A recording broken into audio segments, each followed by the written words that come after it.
Estamos começando agora mais um programa Pensamento Crítico, um programa produzido aqui pelo Instituto de Estudos Latino-Americanos da Universidade Federal de Santa Catarina. E hoje vamos discutir um tema que é um tema muito importante, né, diante do que a gente está vendo hoje no mundo, com todos esses estudos que estão sendo feitos de queda na cognição das crianças e tal. Vamos falar de educação infantil. E para isso temos aqui a presença do professor Guillermo Arias Beaton, professor aposentado da Universidade de Havana, Cuba, também teve passagem pelo Ministério de Educação em Cuba e hoje está aposentado, mas continua, né, sendo uma referência aí nessa temática que envolve o desenvolvimento infantil, educação, etc. E com ele vamos discutir esse tema também com a presença do nosso querido Paulo Capella, que é professor aqui da UFSC, também membro do Instituto de Estudos Latino-Americanos. Professor, começamos com o senhor então, né? Como é que o senhor está observando hoje esse processo da educação infantil no mundo? Quer dizer, todas essas pesquisas que têm sido feitas aí com relação a uma baixa da cognição da juventude, das crianças, como é que o senhor analisa esse momento? Bueno, muito obrigado por a presença e por o desejo de debatir un problema que para mí es extremadamente importante. O sea, yo creo que uno de los problemas que tiene la sociedad, el mundo, es precisamente los conteúdos de la educación y la manera en que las crianzas se apropian de todo ese proceso. Yo insistía concretamente que para mí la educación infantil, la educación precoz, la educación en la familia y la educación en la escuela es una de las tareas más importantes que debe de enriquecerse cada vez más. Porque sencillamente la educación infantil para mí son los cimientos de lo que va a ser después la educación fundamental, la educación básica, la educación media, e incluso la universitaria. Las personas que terminan en la universidad de alguna manera y terminan con buenos resultados, cuando uno analiza el desarrollo histórico y la dinámica del desarrollo histórico de esas personas, pues sencillamente siempre tuvieron alguna influencia positiva, muy positiva, de la familia. Hay un planteamiento que hacen Emilia Ferreiro y Ana Teveroski, que son piagetianas, y yo soy histórico-cultural. Ellas fueron piagetianas. Ellas llegaron a decir en un momento determinado que las crianzas que tenían familias donde había bibliotecas, donde era habitual la lectura, donde se le hacían cuentos a los niños y donde existía un ambiente cultural positivo, esas crianzas tenían menos dificultades para aprender a leer y escribir. Esto no es vygotsquiano. Esto no es el enfoque histórico-cultural que yo practico, pero sin embargo lo es también, porque el enfoque histórico-cultural lo que señala es precisamente que el desenvolvimiento de la crianza, el desenvolvimiento que se produce en el ser humano, no es un producto directo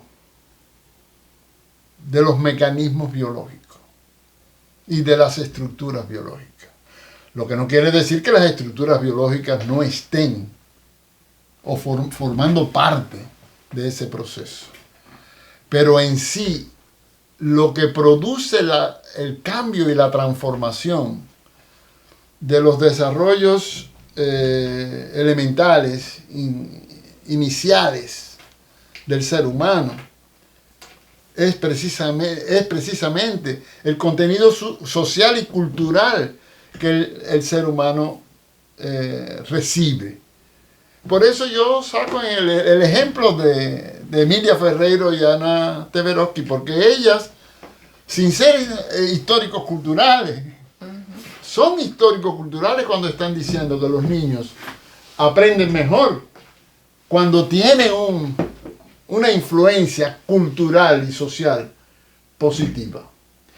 Por eso los niños que tienen dificultades para asistir a la escuela, los niños que son provenientes de familias pobres o de familias humildes, de familias con determinadas características sociales y culturales, que no han tenido la oportunidad social de desenvolverse, pues ellos tienen menos condiciones que aquellos familiares que señalan Emilia Ferreiro y Ana Teveroski, de influir sobre el desarrollo de los niños. ¿Por qué los niños de Ana Teveroski y Emilia Ferreiro aprenden mejor a leer y escribir? Porque esos niños se apropian del proceso mismo de la lectura. Si los padres le hacen los cuentos, si le leen cosas, los niños están apropiándose de que la lectura es una cosa importante. Y por lo tanto, ya por eso, el niño adquiere un comportamiento, adquiere un interés, adquiere un medio de cómo apropiarse de ese proceso. Entonces, por eso, cuando el niño empieza en la escuela primaria, el niño está en mejores condiciones, es más consciente de lo que tiene que aprender. Paulo, diante dessa fala, né, do professor, que traz esse contexto, né, cultural, histórico e econômico, como é que tu avalias no Brasil, né, no Brasil em que as nossas crianças cada vez mais abandonam a escola, nas comunidades de periferia, as escolas estão sendo fechadas, né, aqui no nosso estado são dezenas de escolas fechadas, quer dizer, qual é as condições que as crianças brasileiras hoje têm nessa perspectiva, né, já que a educação infantil não oferece muitas vezes essas condições. E a própria condição da pessoa, econômica ou social. Bom, primeiramente eu acho que é importante contextualizar a presença do professor Guilhermo entre nós. O professor Guilherme está na Universidade Federal de Santa Catarina nesse momento para cumprir disciplinas do curso de educação infantil nas áreas da reforma agrária, sobretudo do MST. É um programa que vem se desenvolvendo dentro desses trâmites burocráticos há 10 anos e, felizmente, agora se efetivou. Então, nós estamos recebendo educadores infantis de escolas de todo o nosso país. Então, isso é muito importante a gente destacar. E queria colocar algumas questões antes de responder a questão colocada pela Elaine, assim, no sentido de como eu, que sou do campo da educação física, elaboro a questão da infância. E, sobretudo, dizer por que é tão revolucionário, dentro de um instituto como o nosso e ela, a gente está falando sobre infância, como a gente sempre trata com os grandes temas, né? A infância, ela é uma dimensão muito importante, porque é o início da nossa vida humana. E ela deve ser cuidada em relação a parâmetros culturais desde o nascimento desse ser humano de pouca idade.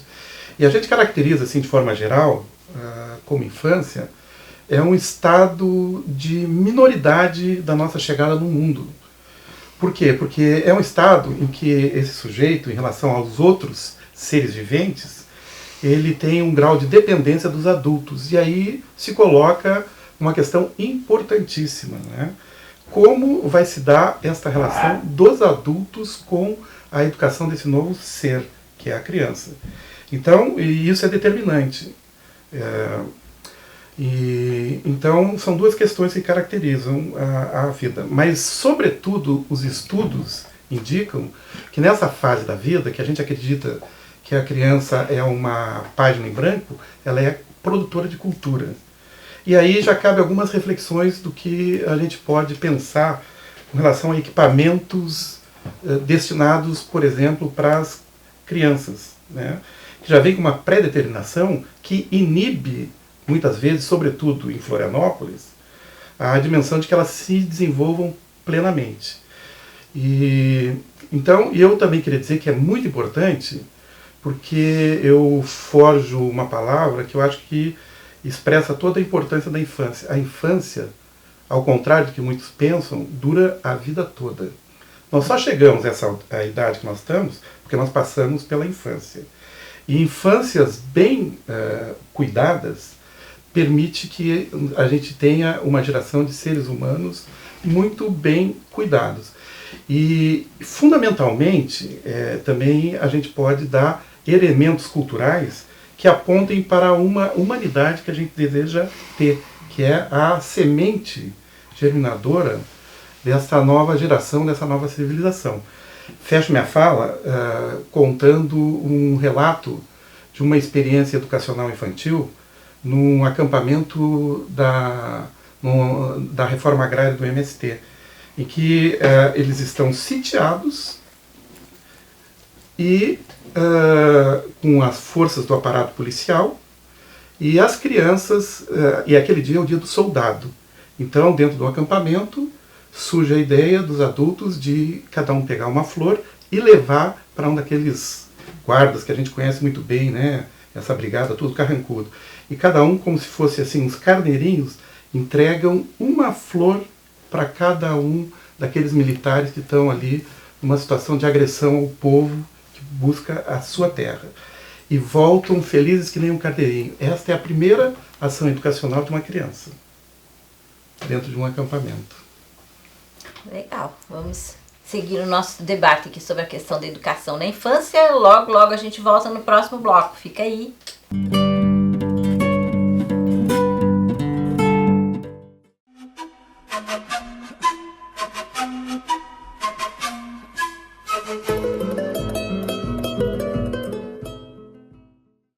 José Martí, o intelectual, o revolucionário, o precursor intelectual da Revolução Cubana.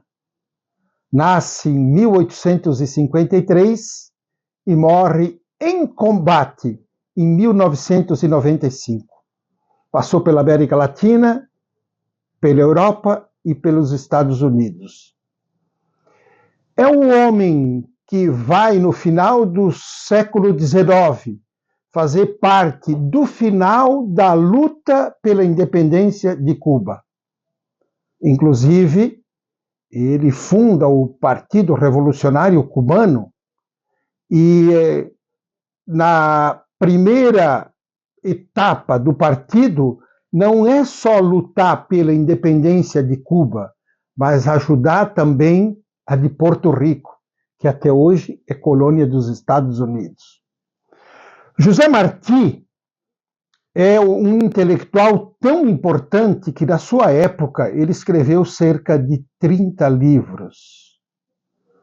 Possivelmente, um dos livros que reúne mais sinteticamente o seu pensamento é Política de Nuestra América, publicado pela editora do século XXI.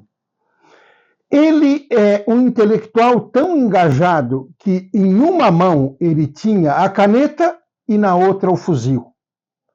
Tanto que os companheiros diziam: Martí, fica na retaguarda. E ele dizia: como? Se eu defendo a luta armada para tornar nossa Cuba independente. E morreu em combate. Ele tem uma crítica muito importante relacionada da nossa América com a outra América, os Estados Unidos, dizendo: são realidades totalmente distintas. A nossa nasceu do cão de caça, a deles nasceu do arado.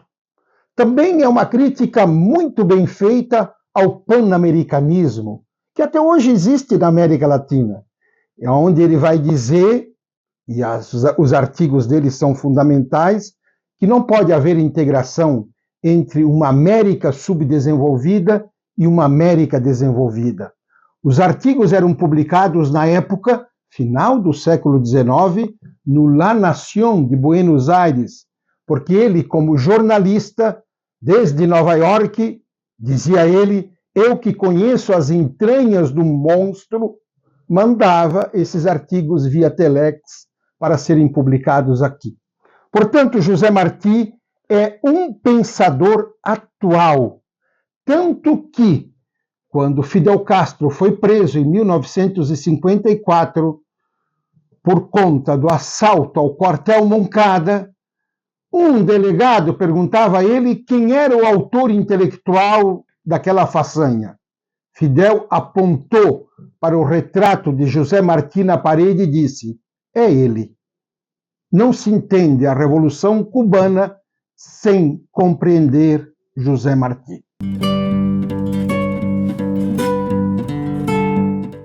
Voltamos então com o nosso programa Pensamento Crítico, uma produção aqui do IELA, hoje falando sobre educação infantil, infância e o desenvolvimento das crianças. Professor, a gente falava, né, no primeiro bloco sobre isso, né, como que o ambiente, o entorno, enfim, a vida social e cultural influi na criança, né? E o senhor comentava antes com a gente aqui de que a Cuba tem um sucesso escolar, ou já teve momentos em que teve apenas 3% de fracasso escolar das crianças. E nós aqui no Brasil temos um fracasso escolar grande.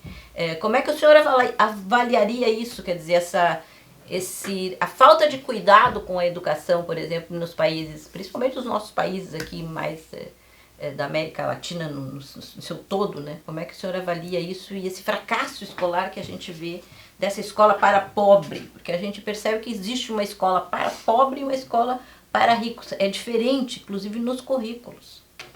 Lo importante ahí, a mi juicio, es la educación infantil, como ya dije.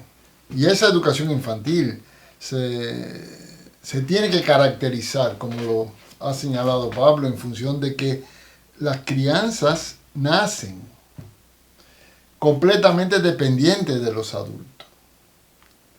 Completamente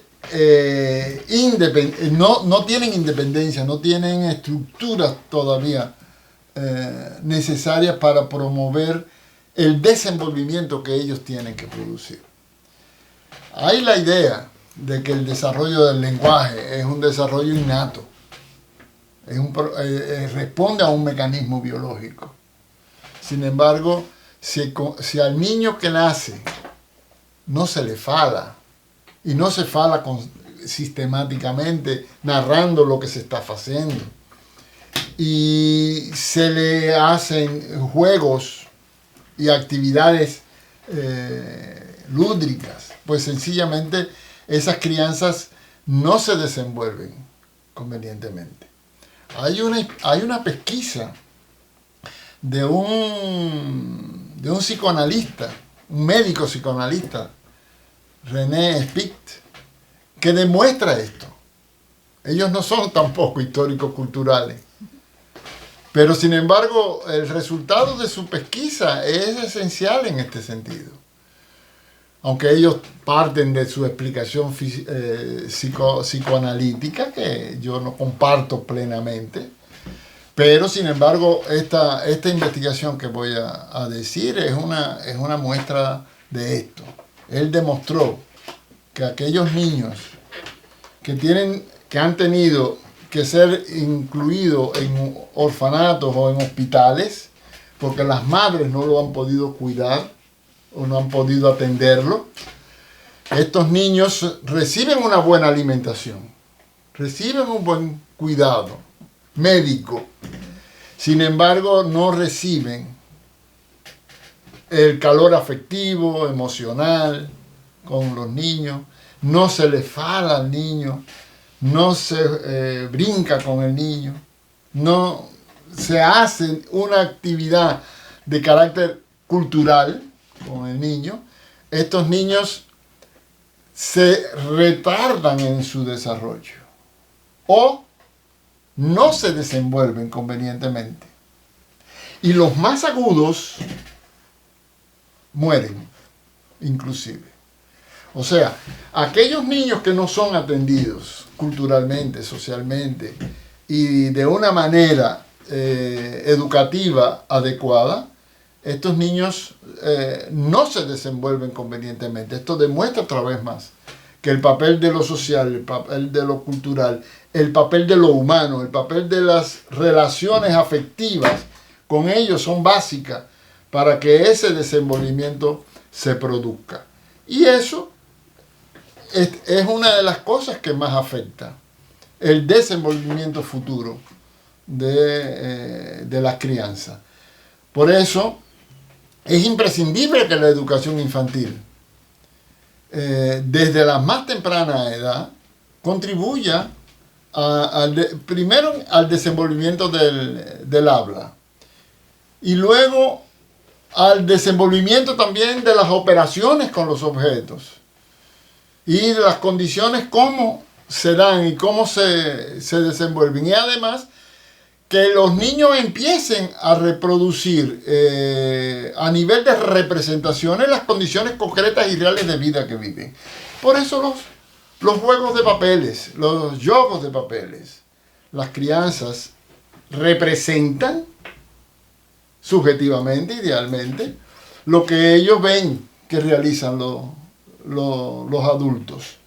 Y este proceso contribuye al desarrollo social del niño. El niño es social, pero ese proceso social, si no se practica de esta manera, pues los niños no alcanzan los comportamientos específicos para desarrollarse de esta forma. Esto también contribuye, sin duda, al desarrollo del lenguaje articulado del niño. Que el niño adquiera vocabularios para poder hablar y poder tener las condiciones básicas y previas para el aprendizaje de la lectura y la escritura. Nosotros en Cuba, precisamente por esta situación, una de las primeras cosas después de haber estructurado la educación infantil, señalamos concretamente que la entrada al primer grado para la lectura y la escritura y el aprendizaje de la lectura y la escritura era imprescindible que aquellos niños que tenían dificultades en su vocabulario y en su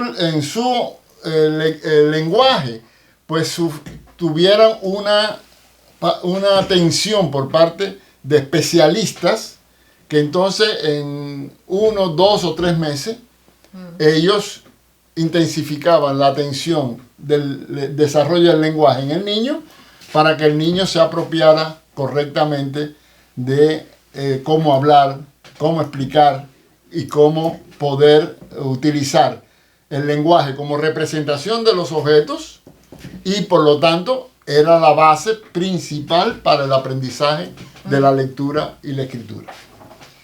Paulo, considerando esse exemplo, né, que essa criança que chega ao ensino fundamental já teria que estar né, dentro dessa lógica colocada aqui pelo professor Guilhermo, como que tu analisas nossa situação, né? Sendo que os pais que trabalham são obrigados a colocar as crianças muito cedo nas creches e as creches não oferecem, na sua maioria, essas condições de cuidado dessa criança. Bom, primeiramente, essa dimensão da vida das crianças, que é a escolarização, é um dilema que a gente não resolveu ainda no nosso país, né? Porque essas escolas, eu diria assim, como uma provocação bem forte, elas até educam e ensinam, mas elas estão muito mais forjadas dentro desses projetos políticos que estruturam essas escolas como instâncias de disciplinação das escolas. E para os pais que quase não se discute essas dimensões desse sujeito que chega através dele de uma forma inusitada na nossa família, mas ele não vem com uma etiqueta de como funciona, a gente também, como pai, sabe muito pouco de como a gente pode dar uma boa educação. E acaba sendo, para esses trabalhadores, um depósito de crianças. Então é contra isto que a gente vem se insurgindo pedagogicamente, né? E mais do que isso, esse sujeito, essa criança, não existe uma criança universal, né? Quando uma criança entra para dentro da escola, ela não deixa a sua cultura do lado de fora, ela traz para dentro da escola essa sua cultura. E aí remete àquela velha questão colocada por Marx: quem educa os educadores? Porque se nós não mudarmos como educador este óculos para olhar esse sujeito que vai aprender, a gente vai acabar sempre trabalhando muito como educador e reproduzindo um processo disciplinador. E esta escola, eu sempre falo às vezes, né, que a escola, por exemplo, que eu aprendi a duras penas, na dimensão da gente construir projetos coletivos, que isso é muito importante para o momento que nós estamos vivendo na nossa sociedade, a única atividade coletiva que era permitido para nós, e às vezes para as crianças, era colar, e era proibido. Então como é que hoje nós vamos conseguir, se a infância dura a vida toda, organizar coletivamente um país melhor, uma sociedade melhor? Então, assim, é fundamental a gente tratar essa questão desses primeiros passos. E esses primeiros passos alicerçam toda uma trajetória cultural. E trago um exemplo, por exemplo, na dimensão cultural, um estudo feito em 97 no nosso país, ela mostrava que 97% das crianças jamais tinham assistido um espetáculo de dança, por exemplo. Que 92% da população jamais tinha ido a uma peça teatral. E que 68% nunca tinha ido ainda ao cinema. Os adultos. Como é que a gente vai, nesse ambiente que a criança ela depende muito da estrutura dos adultos, ela ampliar a sua dimensão de desenvolvimento sociocultural? E como fazer isso, né, num país que inclusive tira da educação infantil profissionais capacitados, né? A gente está vivendo, por exemplo, no nosso estado de Santa Catarina, esse momento, né, em que a educação infantil já não precisa mais ser feita por profissionais do magistério, licenciados, pode ser feito por auxiliares, né? Então, não que não sejam pessoas importantes, mas é preciso uma capacitação para lidar com a infância, né? E essa capacitação, então o adulto não é capacitado, a família não tem as condições, que criança estaremos trazendo, né, para a realidade do nosso país, né? Enfim, já voltamos, fica com a gente.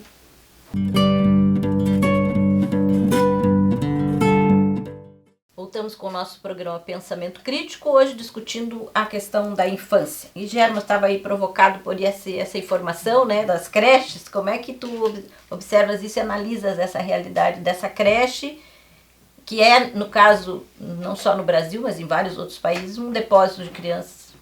Si el país y si en la sociedad lo que predomina y lo que se prioriza es el cuidado del niño, bueno, es lo mismo que yo decía de la investigación que hizo René Spitz. O sea, el niño está bien cuidado, bien alimentado, lo bañan todos los días, lo visten. Sin embargo, esas personas que lo cuidan no manifiestan el vínculo afectivo con ellos. No lo tocan, no lo acarician, no falan con él, porque yo oriento a la familia, por ejemplo, y hay veces que hay alguna familia que me dice, pero ¿para qué tengo que hablar con él? Y entonces, si él no me va a comprender, le digo, no sé si no te va a comprender, pero a todo niño que se le fala, inclusive aunque sea un bebé, se sonríe o hace algún gesto ante la fala que você le produce. Usted no va a falar para que él hable con você. Usted va a falar para que él hable en el futuro y para que él se pueda comunicar de la misma manera que usted se está comunicando ahora, porque él está aprendiendo. Pero si eso no se practica, si eso no se hace, el comportamiento del adulto que debe ser presentado al niño para que el niño utilice ese comportamiento de nuevo con el adulto en un futuro, en un momento de crecimiento. Si esto no se realiza, el niño no puede hablar. Por eso los niños de Pitt no hablaban adecuadamente o se llegan a morir porque no tienen sentido emocionalmente. Entonces, esto es esencial de la misma manera, por ejemplo, que hoy en día el uso de la tecnología y el uso de los medios de comunicación no desarrollan el lenguaje de los niños. Al contrario, los niños sencillamente dejan de desarrollar el lenguaje y los adultos se preocupan luego porque el niño no fala. Pues no fala concretamente porque él está viendo la imagen, básicamente la imagen, y de lo que están oyendo no es la fala humana, es la fala propia de la tecnológica del proceso. Por eso yo no estoy en contra de que los niños no vean la tecnología, porque eso es importante también. Pero el adulto tiene que estar presente y el adulto tiene que compartir con el niño la comunicación verbal del adulto y los comportamientos específicos de los adultos como seres humanos que el niño tendrá que aprender. Porque si el niño no se apropia de esos comportamientos propios del ser humano, el niño nunca se va a convertir en ser humano. Por eso, solamente el simple cuidado, alimentar, cuidar, proteger, cuidarlo en el sueño y toda esa serie de cosas, no es una actividad. Es una actividad importante, pero no es la actividad fundamental para desenvolver en el niño los contenidos sociales y culturales que el niño tiene que dominar. Y ese es el problema que tiene o la creche o la educación infantil, que debe tener también el cuidado.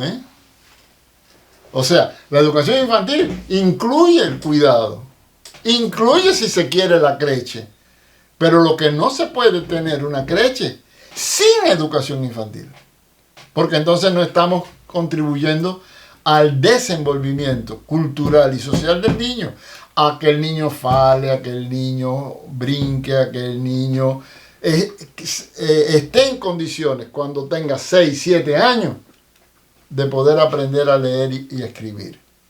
Porque para poder aprender a leer y escribir hay que saber falar. Paulo, e a experiência, né, que a gente tem, por exemplo, do MST, né, que é uma experiência bem diferenciada do que a gente vê, né, na educação infantil e básica geral, né? Tu podes trazer alguns elementos com relação a isso? Quer dizer, se a família é importante, né, para esses primeiros passos dos bebês, e temos nós, na maioria, as famílias totalmente desconectadas, desfragmentadas, o que fazer? Bom, o professor Guilhermo trouxe muitas questões super legais, mas eu quero destacar a questão do MST. O MST, ele tem um processo educacional, né, de reconectar as pessoas com a terra. Então isso é um princípio educativo. Então são pessoas que, se a gente for ver, pessoas urbanas que têm a sua origem no campo. Então aí já tem um elemento muito importante, a relação desse sujeito, esse adulto, com a natureza. E isso aí já traz uma dimensão assim educacional gigantesca para as crianças. Por exemplo, o tempo da natureza, o tempo do plantar, traz para esse sujeito adulto que vai lidar com a criança um tempo de calmaria que não é esse tempo da agonia que nós estamos vivendo por toda esta exigência do trabalho urbano, uberizado, né, que a gente vive numa constante tensão. Então isso é uma coisa bem importante. A segunda questão, a primeira questão dentro de um processo da reforma agrária é a fase de acampamento naqueles barracos de lona. Então, a primeira coisa que se faz é construir um barraco central. A primeira obra que vai ser a escola, porque a gente não pode retardar os ensinamentos que as crianças precisam ter. E ali também começa um processo de educação coletiva. As crianças, a gente pode dizer, por assim dizer, são educadas por todos aqueles adultos que estão naquele entorno. E a segunda questão muito importante, que tem um barraco central, que é onde ficam todos os alimentos. E nesta fila, as crianças passam a ter 5 alimentações por dia, né? Então, já diminui a subnutrição, já começa a ter um outro acompanhamento, e as crianças, elas não são tratadas na dimensão de que a criança é que tem que se submeter à cultura adultocêntrica. Mas o adulto, no processo educacional, é que tem que se rebaixar para a dimensão cultural da infância. E em dois elementos fundamentais, o que caracteriza a infância? Que é a abertura para que ela aprenda. É o brincar e o faz de conta.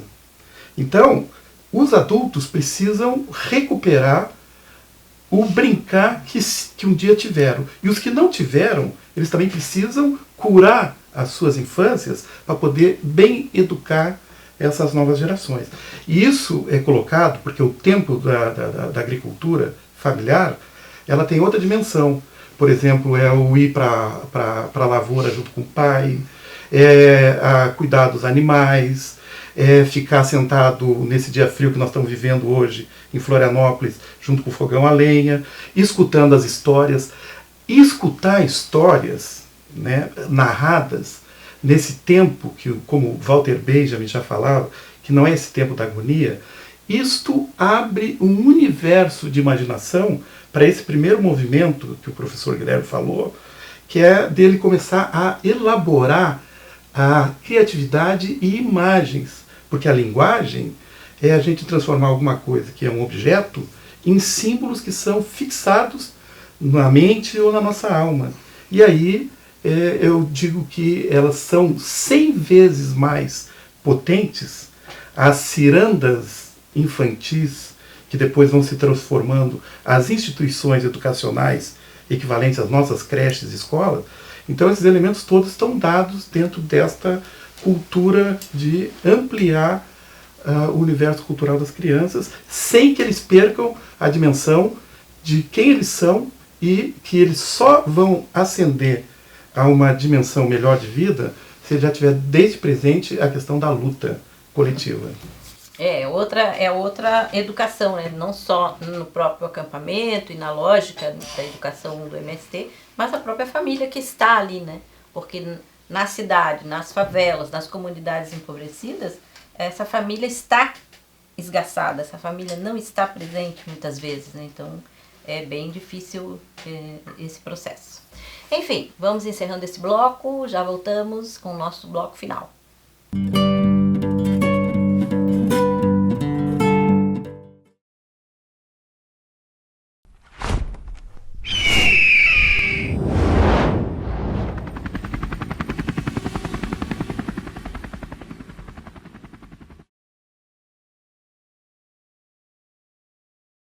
Aliança para o Progresso.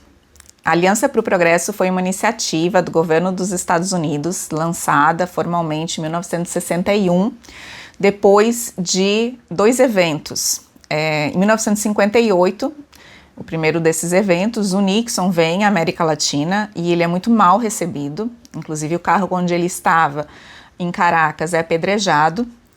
E logo depois, a gente vai ter então a Revolução Cubana, que indica, né, esses 2 eventos, que em pleno contexto de Guerra Fria, a América Latina já não é mais uma região de domínio plenamente estadunidense e outras forças, né, sobretudo soviéticas, naquele momento o receio era esse, então, estavam atuando na região. Não à toa, então, em 1961, o Kennedy assina Aliança para o Progresso, que previa formalmente, né, ajuda econômica com vistas a um maior desenvolvimento socioeconômico da América Latina e, portanto, a tentativa era de se afastar, então, essas forças mais revolucionárias e mais pró-União Soviética. No entanto, ainda que com essa roupagem, né, muito virtuosa de promoção do desenvolvimento, inclusive um dos objetivos era a própria integração latino-americana, segundo a Aliança para o Progresso, na prática ela serviu para enviar recursos financeiros aqui no Brasil para governos contrários, opositores ao João Goulart. Então, ela enviou, sobretudo, recursos para o Carlos Lacerda, governador da Guanabara, cerca de 41% dos recursos recebidos no momento logo anterior ao golpe de 64 foram enviados para o Lacerda. A Aliança para o Progresso enviou também para o governador de Minas Gerais, Magalhães Pinto, cerca de 11% desses recursos, e para o Adhemar de Barros, governador de São Paulo, 9% desses recursos. Não à toa, os 3 estados onde o golpe ali ele é gestado, né? E também, não por acaso, são os estados que menos precisavam de recursos financeiros para um suposto desenvolvimento socioeconômico, já que eram os estados mais ricos. Isso nos evidencia o caráter ideológico, político desses recursos. Ainda que com essa roupagem de desenvolvimento econômico, eles serviram para desestabilizar um governo eleito democraticamente. Voltamos com o nosso programa Pensamento Crítico, hoje falando sobre a infância. E, Guilherme, agora então, o que fazer, né? Fica sempre aquela pergunta final do bloco final, né? O que fazer sem família, sem afetividade nas escolas, enfim. ¿Cómo es que faz con la crianza? Yo quería insistir en este debate y en este análisis que estamos haciendo en 2 cosas que a ver si me da el tiempo. En primer lugar, hay a veces el criterio de que a las crianzas no se le puede dar afecto, o no se le debe dar todo lo que precisan y estas cosas, porque entonces eso es imponerle por parte del adulto a la crianza el desenvolvimiento espontáneo que ella debe tener. Y esto tiene que ver también con un aspecto esencial. Como decía Pablo, es imprescindible del nacimiento hasta aproximadamente los 3 años que la familia tenga un papel cultural, social influyente en el niño. Pero eso no quiere decir que lo sobreprotejan, sí, o que lo dejen completamente a su libre albedrío, sino que eso lo que significa es que haya una interrelación social entre ellos, de manera tal de que el niño, cuando llegue a los 3 años, él se identifique a sí mismo como un sujeto independiente, pero independiente en función de lo que él se ha apropiado cultural y socialmente de los adultos. Claro que el niño, porque el niño a los 3 años ya empieza a defender su independencia. No hay que tener preocupación con eso. El niño va a defender su independencia y por lo tanto los niños a los 3 años, cuando la mamá quiere de todas maneras vestirlo o quiere de todas maneras darle la comida, el niño dice, no, yo voy a comer solo. Claro, es un error, sería un error la familia que insiste que usted no está todavía preparado y tiene que comer por mi mano. Y entonces eso no ayuda entonces el desenvolvimiento de la crianza. Y por lo tanto, esto hay que tenerlo en cuenta porque sencillamente el niño empieza a tener esa independencia, esa autonomía. Incluso eso es lo que facilita que el niño vea que la madre con una vasora limpa y el niño o la niña, en este caso, coge. Bueno, el niño también lo puede hacer, No quiero ser machista en eso. Entonces, puede coger la vasora y hacer el papel de la madre. Y esto elementos son elementos también formadores culturalmente y socialmente de los niños. Y por lo tanto, esto responde concretamente al proceso de desenvolvimiento que está produciéndose en el niño. Si esto no se produce, entonces el niño no se desenvuelve convenientemente y lo más importante, no se desarrolla su lenguaje. Porque toda esta actividad que el niño realiza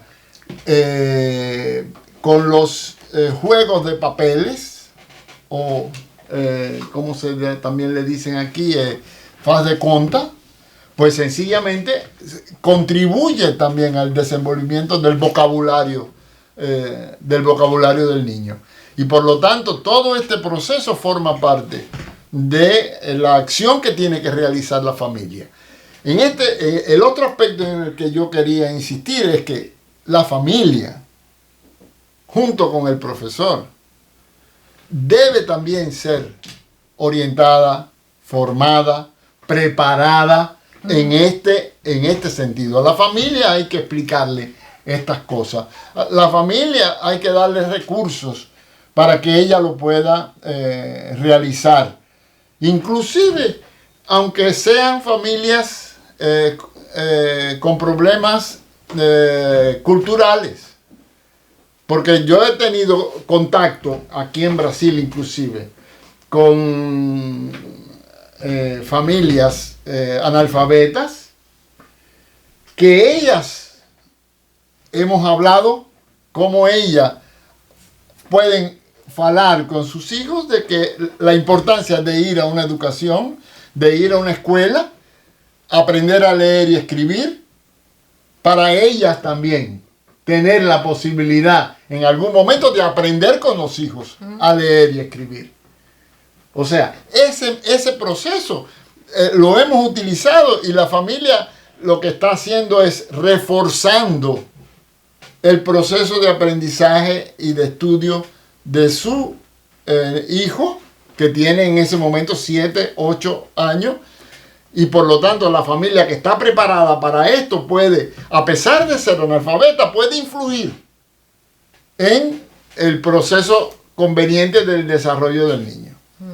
Entonces, estos aspectos creo que no solamente lo debe manejar, o lo debe utilizar, o lo debe emplear un profesor, sino también la MAE, el PAE, la VO y todos los que participan de la educação este niño.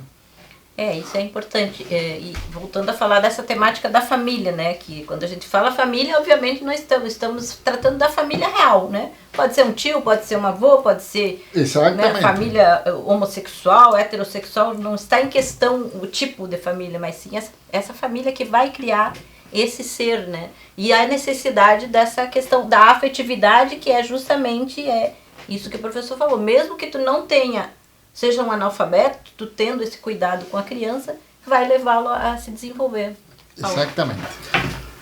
Eu, na dimensão do que a gente vem conversando, eu gostaria de dizer assim que essas competências que o processo civilizatório nos indica para as crianças, né? Essa primeira etapa do aprender a ler, escrever e fazer contas, né? Eu disse que precisa ser além essas linguagens. E aí eu quero tratar também das questões de uma educação, conforme fala o professor da nossa área, o professor João Batista Freire, uma educação de corpo inteiro. Então, eu que sou da área da educação física, eu proponho também, junto com a alfabetização, uma movimentação.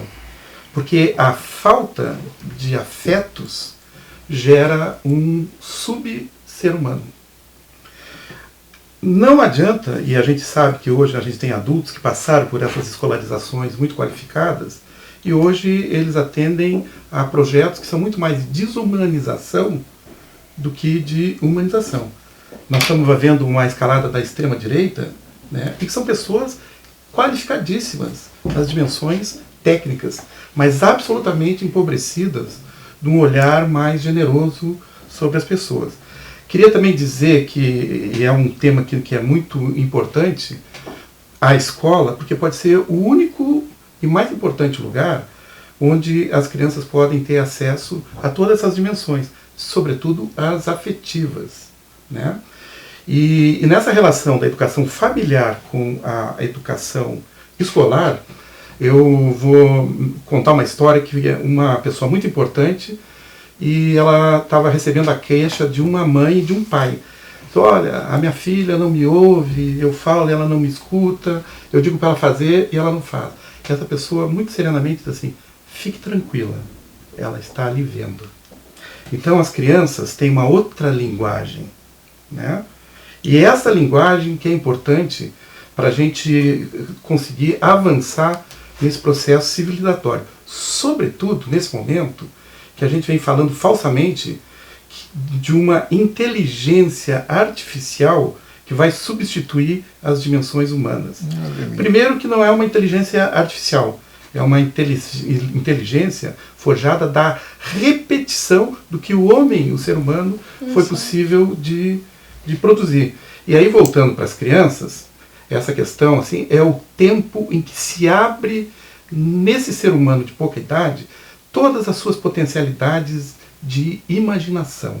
E é por isso que cada vez mais nesta universidade e na universidade popular que nós sonhamos, a gente precisa ter educadores extremamente preparados para lidar com esse sujeito. Sobretudo, essa figura do ser humano masculino, o homem, que isso aí daria um programa para nós dizer qual a importância, não do patriarcado, né, mas de um ser humano sensível e com a firmeza de ser um homem na educação das crianças e das novas gerações, para que a gente não reproduza essas barbáries do patriarcado que nós precisamos superar.